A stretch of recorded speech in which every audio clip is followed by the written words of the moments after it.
নমস্কার বন্ধুরা, গল্পগাথায় সকলকে সাদরে অভ্যর্থনা জানাচ্ছি। সকলে নিশ্চয়ই সুস্থ আছেন, ভালো আছেন। আজ তো রবিবার, আজকের দিনটা একটু অন্যরকম। কেউ বা সারা সপ্তাহ পরে পরিবারের সঙ্গে একটু নিরিবিলিতে সময় কাটাচ্ছেন, কেউ বা ভেবে রেখেছেন শপিং করতে যাবেন, বা বন্ধুদের সঙ্গে সারা সপ্তাহ পরে একটা নির্ভেজাল আড্ডা। আচ্ছা ভাবুন তো, যদি রবিবারেও সকালে উঠে আপনাকে অফিসে, হসপিটালে বা কারখানায় যেতে হতো। সারা সপ্তাহ বিশ্রাম নেই, পরিবার নেই, নিজের জন্য এক মুহূর্ত সময়ও নেই। শুনতে ভয়ঙ্কর লাগছে, তাই না? কিন্তু ভারতে একটা সময় এটাই ছিল বাস্তব। আজ আমরা যে রবিবারের ছুটি উপভোগ করি, তার পিছনে আছে এক ভোলা বিস্তৃত ইতিহাস।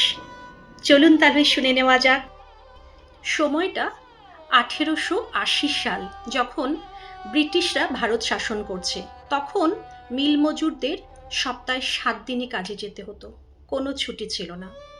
এই সময় মজদুর নেতা নারায়ণ মেঘাজি লোখান্ডে সামনে এলেন। তিনি ছিলেন প্রথম সংগঠিত শ্রমিক আন্দোলনের নেতা, যিনি বম্বে টেক্সটাইল মিল শ্রমিকদের অধিকার রক্ষায় সারা জীবন কাজ করেছেন।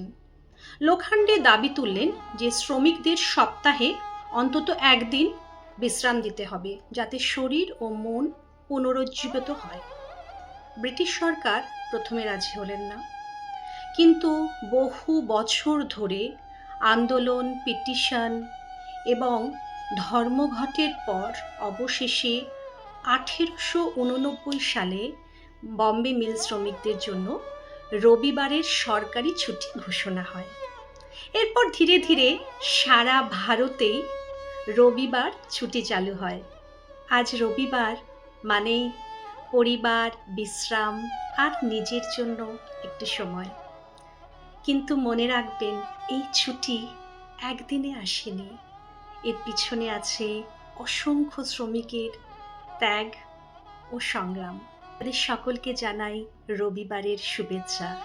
ভালো থাকবেন, আগামী সপ্তাহ খুব ভালো কাটুক। নমস্কার।